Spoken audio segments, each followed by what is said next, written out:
అన్యాయంగా పెడుతున్న కేసులకు సంబంధించి కానివ్వండి, అక్రమ అరెస్టులు కానివ్వండి, ఈరోజు ఏ విధంగా మన రాష్ట్రంలో పరిపాలన అందిస్తున్నారో మనం చూస్తున్నాం. రాష్ట్రంలో డాక్టర్ బిఆర్ అంబేద్కర్ రాజ్యాంగాన్ని అమలు చేస్తున్నారా లేదా రెడ్ బుక్ రాజ్యాంగాన్ని వీళ్ళు అమలు చేసుకుంటూ పోతున్నారు కూడా మీ అందరికీ తెలిసిన విషయమే. ఎక్కడ చూసినా కూడా కక్షలు, కక్ష సాధింపులు, దౌర్జన్యాలు, దాడులు, అన్యాయంగా కేసులు పెట్టడం, అక్రమంగా అరెస్టులు చేయడం ఈరోజు మనం కూటమి ప్రభుత్వం వచ్చినప్పటి నుంచి కూడా చూస్తున్న విషయం కూడా మీరు అందరూ గమనించాలి. ఎన్నికలకు ముందు వైఎస్ఆర్సీపీ ప్రభుత్వంలో జగన్మోహన్ రెడ్డి గారికి అతి దగ్గరగా ఉండే వాళ్ళలో ఎవరెవరు ఉన్నారో వారందరూ కూడా గతంలోనే వీళ్ళందరూ కూడా రెడ్ బుక్లో యాక్టివ్ లీడర్స్ పేర్లన్నీ కూడా రాసుకోవడం జరిగింది.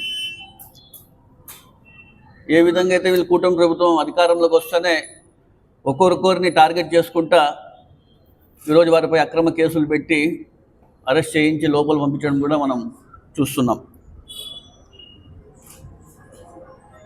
ఇదే విషయంలో మనం చూసుకుంటే కన్నా 4-5 డేస్ ముందు మిథున్ రెడ్డి గారు, సీనియర్ నాయకుడు, 3 సార్లు అయినటువంటి ఎంపీ ఆయన, అదేవిధంగా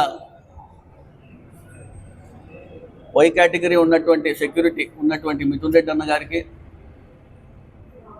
రీజనల్ కోఆర్డినేటర్గా ఉన్నటువంటి మిథున్ రెడ్డి గారికి ఈరోజు అన్యాయంగా కేసులు పెట్టించి లిక్కర్ స్కామ్లో ఏ ఒక్క ఆధారాలు కూడా లేకుండా అక్రమంగా ఆయనకు అరెస్ట్ చేసి లోపల పంపించడం, దీన్ని మేము అందరం కూడా తీవ్రంగా ఖండిస్తున్నాం కూడా మీ అందరూ తెలియజేస్తున్నాను. అదేవిధంగా చూసుకుంటే జగన్మోహన్ రెడ్డి గారి ప్రభుత్వంలో లిక్కర్ స్కామ్ సంబంధించి అనేక మంది నాయకులు స్కామ్లో పాల్గొన్నారని చెప్పేసి అనేక మంది నాయకుల్ని కూడా ఈరోజు అరెస్ట్ చేస్తున్న విషయం కూడా మన ముందు కూడా ఒకసారి గమనించాలి. ఈరోజు నేను ఒకటే చెప్పదలుచుకుంటున్నాను, జగన్మోహన్ రెడ్డి గారి ప్రభుత్వంలో లిక్కర్ స్కామ్ జరిగిందా, లేక ఇప్పుడు ఉన్నటువంటి చంద్రబాబు నాయుడు గారి ప్రభుత్వంలో లిక్కర్ స్కామ్ జరుగుతోంది అనే విషయం కూడా ప్రజలందరూ కూడా ఒకసారి గమనించాలి. ఈరోజు రాష్ట్ర వ్యాప్తంగా చూసుకుంటే దాదాపుగా 3760 లిక్కర్ షాపుల్లో ఏ విధంగా కేవలం టీడీపీ, జనసేనకి చెందిన వారికి మాత్రమే ఈరోజు ఆ షాపులో దక్కాయంటే కూడా వీళ్ళు ఏ విధంగా రాజకీయం చేసినారో కూడా మీరు అందరూ ఒకసారి గమనించాలి. ఎవరైనా ఇతరులు ఆ షాప్ వేసుకోవాలా, టెండర్ వేసుకోవాలంటే కూడా వాళ్ళపైన బెదిరింపులు, కక్ష సాధింపుతో ఆ టెండర్ కూడా ఇయ్యకపోవడం, దాదాపుగా 95% మందికి వీరి పార్టీ వారికి, కూటమి నేతలకే ఆ షాపులు దక్కాయ విషయం కూడా మీ అందరూ కూడా ఒకసారి గమనించాలి. అదేవిధంగా చూసుకుంటే గతంలో చూసుకుంటే ఒక టైం నుంచి ఒక టైం వరకు ఉండేది మద్యం షాప్ ఓపెన్ అంటే. కానీ ఈరోజు చూసుకుంటే మనము కూటమి ప్రభుత్వాన్ని వచ్చినాక 24 గంటలు కూడా మద్యం అందుబాటులో ఉందంటే కన్నా దేశ చరిత్రలోనే ఎక్కడా ఉండదు. మన ఆంధ్రప్రదేశ్లో ఎప్పుడు పోయినా ఉదయం 4 గంటలకు పోయినా మద్యం షాప్లో మద్యం దొరుకుతుంది, రాత్రి 1 గంటకు పోయినా కూడా మద్యం దొరికే పరిస్థితి ఈరోజు ఉంది. అదేవిధంగా చూసుకుంటే దాంట్లోనే చిన్న పర్మిట్ రూములు చెప్పేసి కూడా అక్కడే షాపులోనే ఏర్పాటు చేసి అక్కడే మద్యం కూడా తాగిపిస్తున్న విషయం కూడా మీరు అందరూ ఒకసారి గమనించాలి.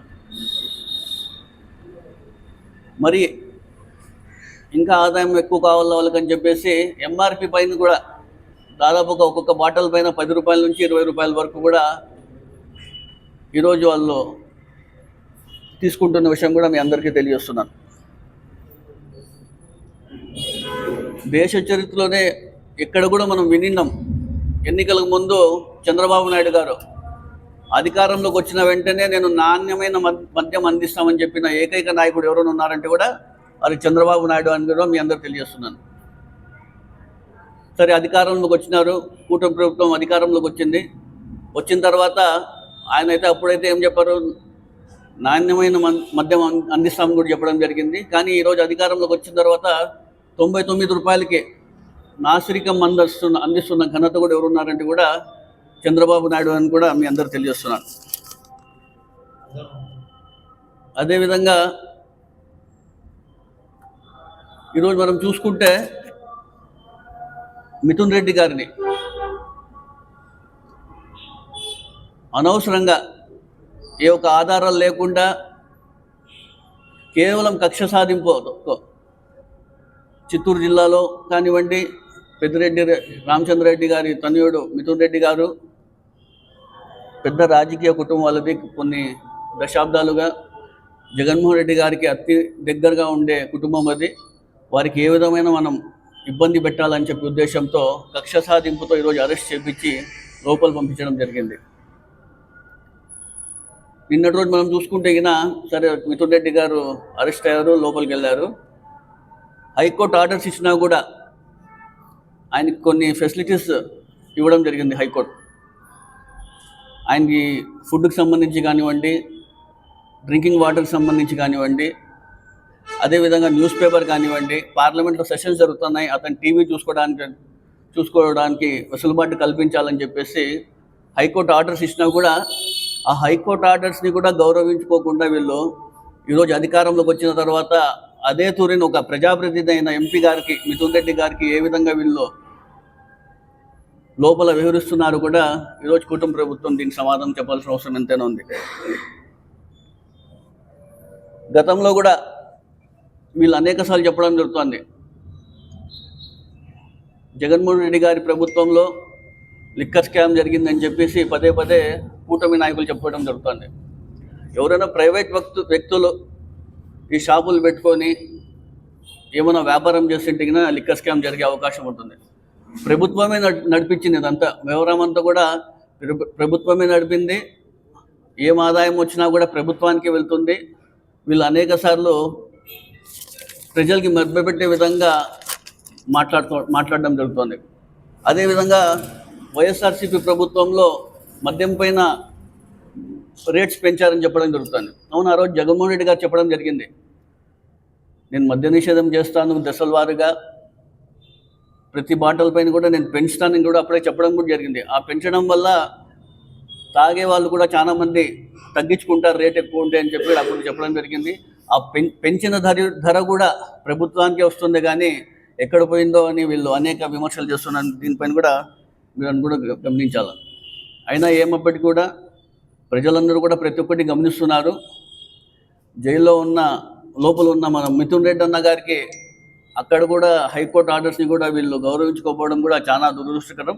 ఇవన్నీ ప్రజలందరూ కూడా గమనిస్తున్నారు.